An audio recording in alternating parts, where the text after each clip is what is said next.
I don't think this would stir the pot so much if it didn't ring true a little bit. You don't know what you're talking about, man. But where would Alex get that I've from? never said I don't respect Antonio. Kat, don't even play right now. Where he gets it from, the people who raised you think that they know what the fuck they're talking about. They have no idea what they're talking about. That is very awkward and very disrespectful, in my opinion. I hate the fact that Antonio and Roxanne are projecting their insecurities on Alex's parents. And I hate the way they speak to other people. That's not right. They don't need to get married. They need to put in the work. They need to go to therapy. And I appreciate Vanessa for telling James that, you know, going to therapy is not a weakness. It's good for you, especially if you have someone who loves you and is able to help you sort of grow and learn from your mistakes. It's a pity I didn't see Ryan meet Trey's family. I would have loved to see that. But anyway, hey there, it's Valerie. Welcome to my channel. If you're new here, don't forget to subscribe, click the like button, turn on the notification bell for when I upload new videos, and definitely leave a comment. In this episode, I'll be reviewing The Ultimatum, Marry or Move On, Season 2, Episode 6. This is sad but predictable. So Antonio and Kat come home from the group mixer, and Antonio is fuming. He's furious because he's been told you're a whipping boy. He's been told Roxanne doesn't respect you. And all of us watching can see that she doesn't. So Kat tells Antonio that Alex's mom sent her a text message to say that she doesn't think that Roxanne really likes Antonio and she doesn't respect Antonio from the conversations that they had. And then he became defensive.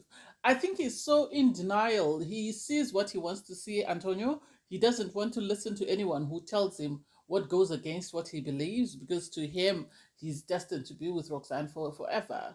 And so when he's being told that Roxanne doesn't feel the same way you feel about her, this gets him in his feelings, and he's furious and he's fuming and he's, I want to talk to Roxanne. He talks to Roxanne. Roxanne tells him, come here immediately. And he runs, and it's like, that's why you're being told you're a whipping boy, and that's why you're being told she doesn't respect you. She could have easily said, okay, let's take a moment, let's think about this, and then let's meet up tomorrow. Instead of calling him at night to say, you need to come here now, let's talk about this. And it's just like, poor boy, he's out of his depth. He's out of his depth.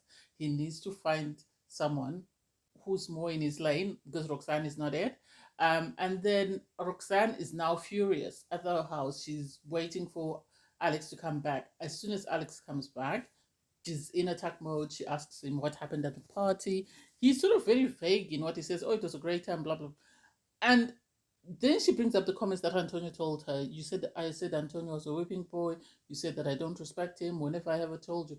And he says, well, from reading in between the lines, that's more or less the gist that I get. And for her to be so furious, and then suddenly they go into the, oh, you don't help me with any errands, you don't help me with any chores, you're a liar, you're this, you're that. I called it. I said Roxanne and Alex, the day they fall out, it's going to be great TV to watch.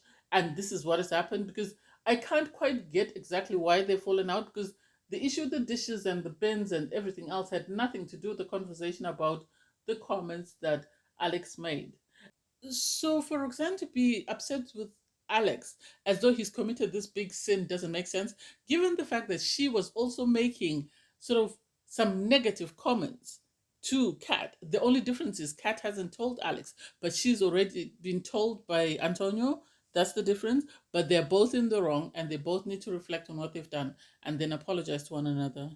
So Ryan and Trey meet up, and they're sort of chatting about the event and sort of what their exes were saying. And they seem sort of excited that they are the couple that seems to be doing very well out of all four couples, because they're in a happy place. They are people that are used to compromising, people that are used to putting other people first, people that know exactly what they want in life and are driven to get what they want. And so for them, it has been smooth sailing, and it's understandable that it's smooth sailing because both parties are alike and both parties are very understanding. And the way they were looking at each other, I have a feeling that they're developing feelings for one another. I do. Because as they were speaking, Ryan said, I think the thing is Rhea and James are worried that they're going to lose us. And Trey said, yeah, I have a feeling something like that could happen, that I could move on.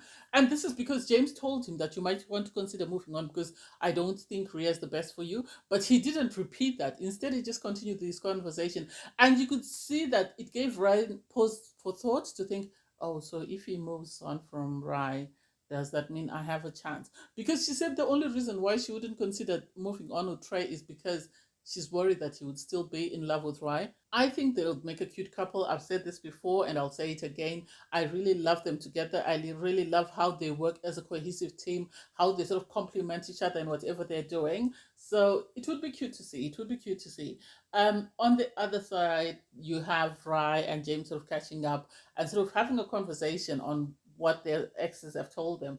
And Rye sort of saying, I met with Ryan and she seems very happy. She says they're doing very well. She seems to be all into the experiment, and Trey seems to be all in.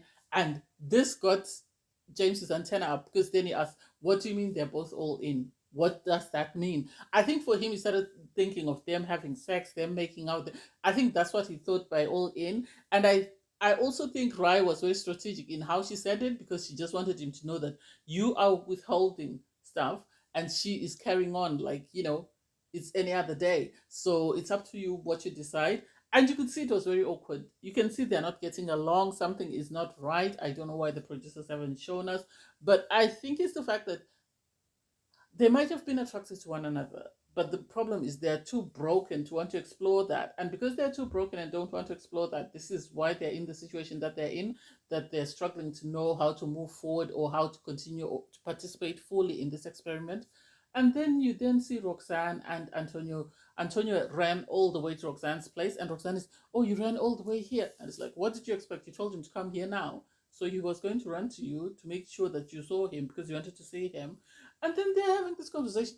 I don't want to say Antonio is delusional, but I think he's so drunk in love that he's blinded himself to the facts, and he's sort of making up stuff in his own head, in the sense that he's blaming Alex for the downfall of his relationship when he is the problem and Roxanne is the problem. But the two of them have refused to look at the problem and instead have decided to hide behind Alex and blame him for the shortcomings in their relationship, when Alex is just a torch that's shining a light on the problems that they have in their relationship. Because if there was respect, if there was no whipping boy, there's no way he would have run throughout the night to get to Roxanne's place. That would never have happened. He would have set boundaries and told her, you need to wait, we'll meet up tomorrow for a drink. But instead, because he was told you need to come now, he ran. So you have the couples having their conversations just before they go back to their partners that they came into the experiment with. You have Rye sort of having a conversation with James, and James being apologetic that, he didn't give Rye the experience that she wanted. He feels he benefited from the experiment. He feels that he was able to learn a lot about himself, and refuses to sort of have a conversation about whatever he said he's withholding from Rye. I don't know what it is. I'm questioning whether is he a victim of sexual abuse, maybe as a child, or is it something? My mind, it goes to the extreme, because I don't know what else it could be that he would want to withhold. And so it's sad that the two of them couldn't reach an understanding and they couldn't sort of fully participate in the experiment.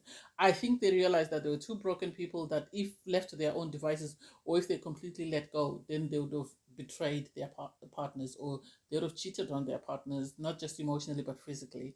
And I think this is the reason why they decided not to be fully open.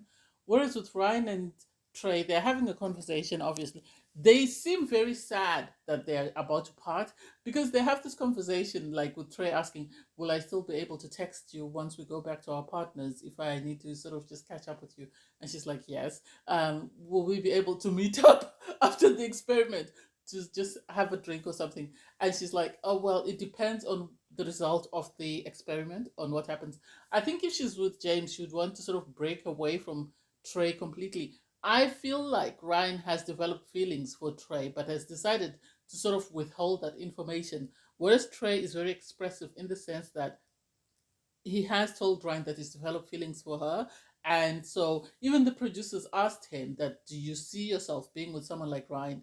And he sort of says, at times I wonder, should it be as difficult as it is with Ryan, whereby we're constantly doing the work, or should it maybe be easier like it was with Ryan? I think even if he doesn't end up with Ryan, he's going to look for someone like Ryan, someone who he's more like-minded, or someone who he shares maybe a lot more things in common with, and it won't be like pulling teeth the way it is with Rye at the moment. It was very cute, and then they sort of made a picture album because they had taken a lot of pictures during their 3 weeks, and they didn't know what to do with them because they couldn't leave them hanging up because they were worried that their partners might not appreciate that.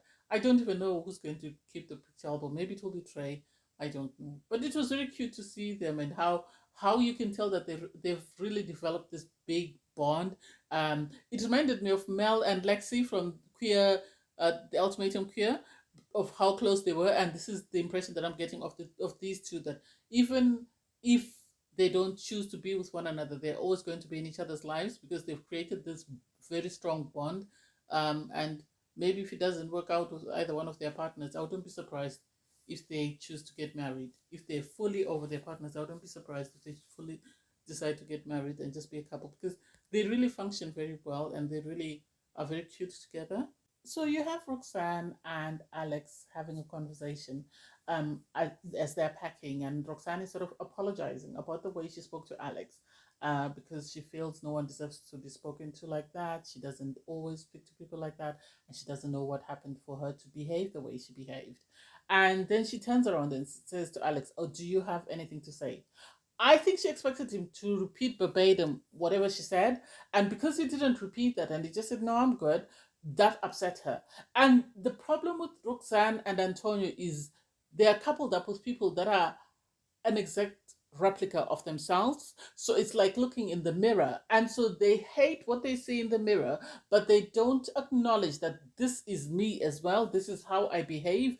And that's where their problem lies, because Roxanne, because she didn't hear what she wanted to hear from Alex, she got furious and just said, "Okay, fine, let's move on." And it's like, you can't expect him to apologize just because you've apologized. If he doesn't feel sorry, or he doesn't feel like there's nothing for him to apologize about, then that's it. You need to keep it moving and go back to your partner. And the same with Antonio. Antonio, apparently, when he left running off over to Roxanne, he didn't come back. Wherever he slept, he slept.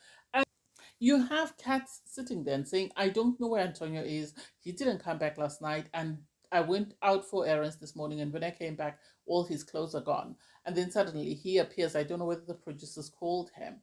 You have Antonio saying to Kat, in this experiment, I don't feel like you've been fully open. I don't feel, because he's been criticized, that you have no right to criticize Alex because you barely know him. You've only seen him a couple of times. So for you to suddenly have summarized and come up with this conclusion about him doesn't make sense because you don't know him fully. And I sort of understand where Kat is coming from, that they've only met a couple of times as guys. And so it's totally different from Roxanne, who's lived with Alex, to say, "Oh, Alex does A, B, C, D." Whereas Antonio is relying on secondhand information. And because Antonio has a lot of shortcomings and a lot of blind spots, this is why he's so offended and he feels like Alex has wronged him, and he's decided that when they have the changeover, everyone is going to have the opportunity to say something. And it's like, you don't even need to worry about the changeover. Changeover is normal. Go home, wait for Netflix to release the show, and then you'll see exactly what Roxanne was saying about you and how she behaved when your neighbors brought up. Alex is not your enemy. Alex is not your enemy. He has his faults, but he's not your enemy.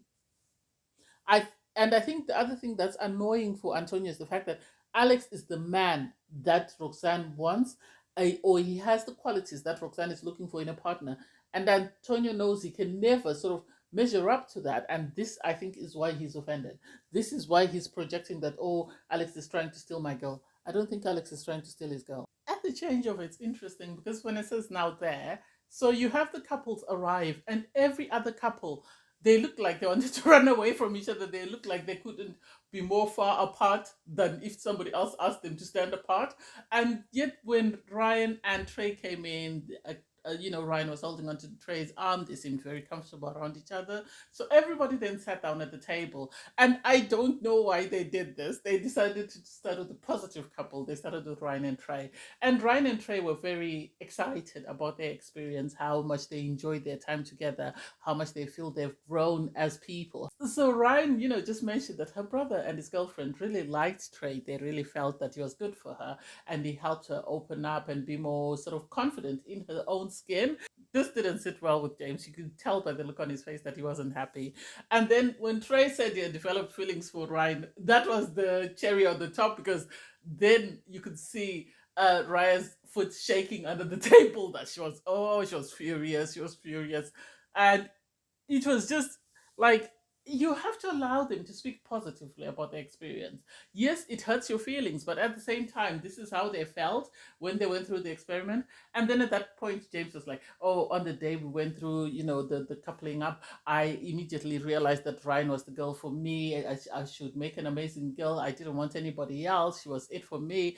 And Vanessa was right to call him out to say, you've been dating for 7 years, and suddenly on night one, you realize that she's it for you. Make it make sense. Are you saying that because it's the truth? Or are you saying it because you don't want somebody else to win her? Because you've heard that if they had the choice, when they were asked, they could see a future with one another. I think this is the reason why he said that, because he realized that, oh my God, I'm going to lose my girl to Trey. And it's not because Ryan and Trey were sexual. I think it's just because they connected emotionally and spiritually. And this is something that James hasn't been able to do with Ryan, and she even acknowledged that. And so it's sad to see, but hey, I think this is the wake up call he needed. So when Trey sort of talks about, going back to Rye and seeing if, he still wants the same things he wanted when he initially gave her the ultimatum, she says, well, if you have feelings for somebody else, then I don't see it. And it's like, you wanted to be hugging and cuddling people and taking showers with people.